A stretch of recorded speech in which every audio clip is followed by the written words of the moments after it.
को माफी मांगना होगा।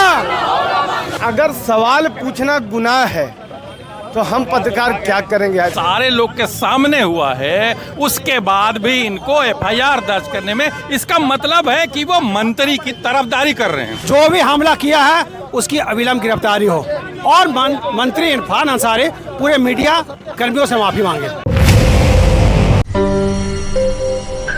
हजारीबाग के सदर अस्पताल में हुए दो पत्रकारों के साथ मारपीट के मामले में पूरे राज्य भर के पत्रकारों में उबाल है और पत्रकार जो है सड़क पर उतरकर साथी पत्रकारों के लिए इंसाफ की मांग कर रहे हैं।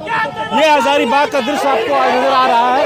कल पलामू, रांची और जो भी झारखंड के दूसरे जिले थे वहाँ से भी ऐसी तस्वीर निकल कर आई थी जहाँ पत्रकार सड़क पर उतरकर दूसरे पत्रकार साथियों के लिए इंसाफ मांग रहे थे। ये तमाम पत्रकार एकता जिंदाबाद, पत्रकार एकता जिंदाबाद। इरफान अंसारी तानाशाही रवैया बंद करो। इरफान अंसारी को माफी मांगना होगा। इरफान अंसारी के सामने पत्रकारों पर हमला हुआ है। ये सभी पत्रकार जो हजारीबाग जिले के रहने वाले हैं और यहाँ पहुंचे हैं। क्या लग रहा है, क्यों गिरफ्तारी नहीं हो पाई अभी तक? देखिए क्या स्थिति है कि खुलेआम एक पत्रकार को पीटा जाता है, हमला किया जाता है और हमलावर खुलेआम है। यहाँ तक जैसी जानकारी है कि अभी तक मामला दर्ज नहीं हुआ है। मतलब थाने में तो आवेदन 2 दिन पहले दिया गया लेकिन अभी तक एफआईआर क्यों नहीं हुआ जी? पता नहीं प्रशासन को किससे डर है, समझ नहीं आता है। यहाँ पत्रकार को पीटा जा रहा है, पत्रकार दूसरे की आवाज बनता है, दूसरे के लिए जाता है, अब पत्रकारों पे हमला हो रहा है।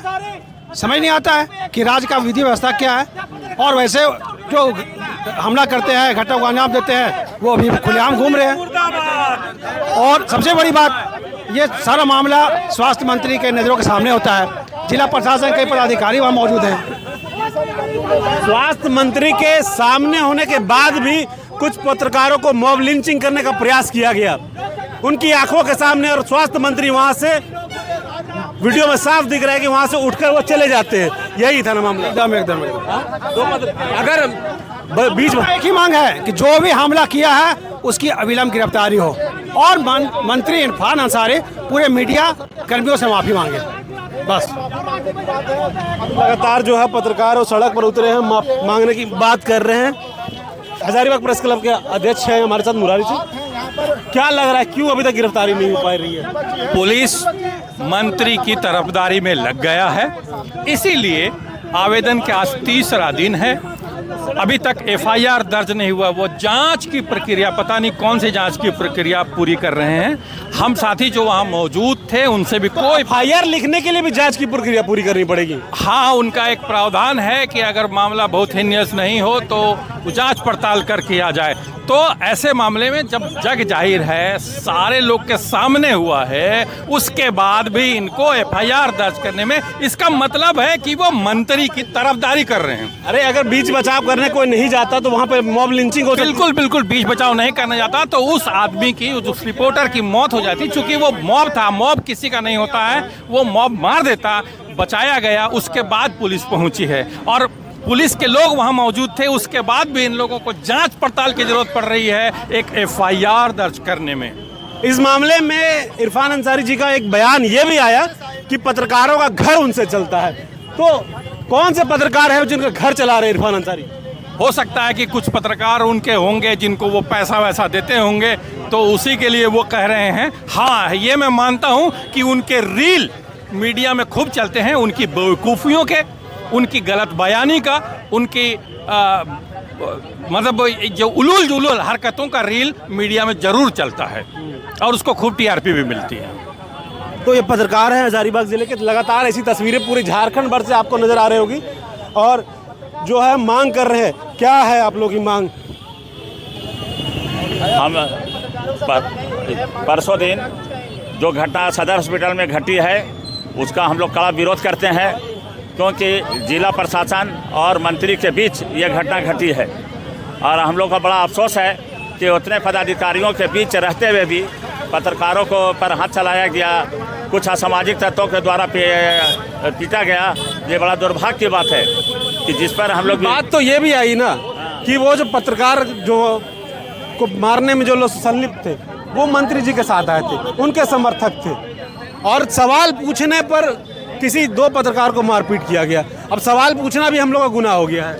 नहीं, हम लोग तो हर एक विषय पर हम लोग का ये हक है कि हम लोग हर एक विषय पर, खासकर हम लोग तो सवाल तो ज़रूर पूछते हैं, लेकिन हम लोग इस बात का भी अवगत करा देना चाहते हैं कि अगर एक उस समय का जो सवाल उठा था कि चतरा में जो विमान हादसा हुआ था, उस पीड़ित परिवार वाले को कोई अभी तक उसका सहयोग नहीं मिला, लेकिन देखिए वही उसी सवाल पर उसी दिन झारखंड के मुख्यमंत्री हेमंत सोरेन ने उन लोगों को बुलाकर और अपने कार्यालय में उसे लिया। जब तक वो पत्रकार अगर सवाल नहीं करता तो ये बात उस समय नहीं आती।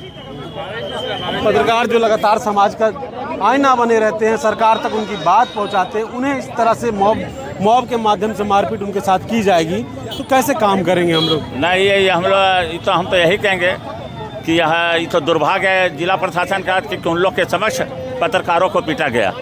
हम इसका कड़ी निंदा करते हैं।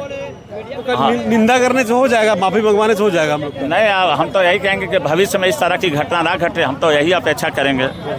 और उससे और हम लोग का मांग है कि जो घटना में शामिल था, जो पत्रकारों के साथ मारपीट किया है, उन लोग को अविलंब गिरफ्तार किया जाए।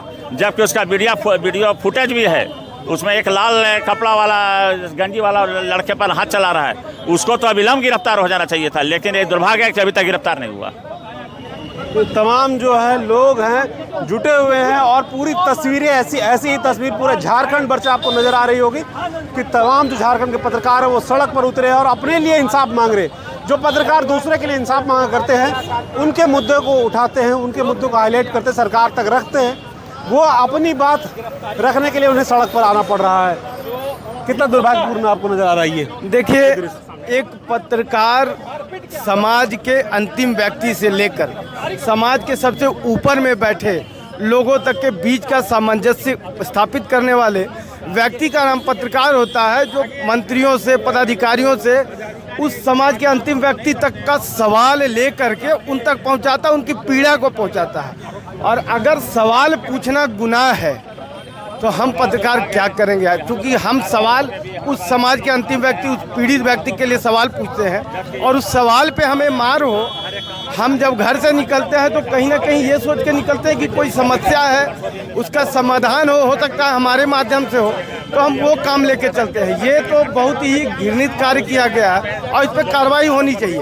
मैं नहीं जानता वो मंत्री का आदमी है कि कौन है। मारने वाला सामने CCTV फुटेज में है, वीडियो जो उपलब्ध कराया गया उसमें है, वो मंत्री के साथ है, उस मंत्री से वार्तालाप कर रहा है। वो कौन है ये तो कम से कम उस पर कार्रवाई होनी चाहिए ना, वो तो होनी चाहिए। उसको भी बचाएंगे, केस नहीं होने देंगे, लोकतंत्र पे हमला होगी, पत्रकारों पे हमला होगी। क्या करेंगे पत्रकार? किन का सवाल लेंगे, कैसे सवाल लेंगे? लाठी डंडा ले घूमना पड़ेगा। लग तो ऐसा ही रहा है। हम पत्रकारों के लिए हमारा हथियार हमारा कलम है, हमारा कैमरा है। लेकिन अब जो परिस्थिति बनी है, ये लगता है कि कैमरा और कलम तो हथियार रहा ही नहीं हमारा, क्योंकि अब सवाल ही नहीं पूछ सकते। हम सवाल पूछेंगे तो हमें मारेंगे लोग।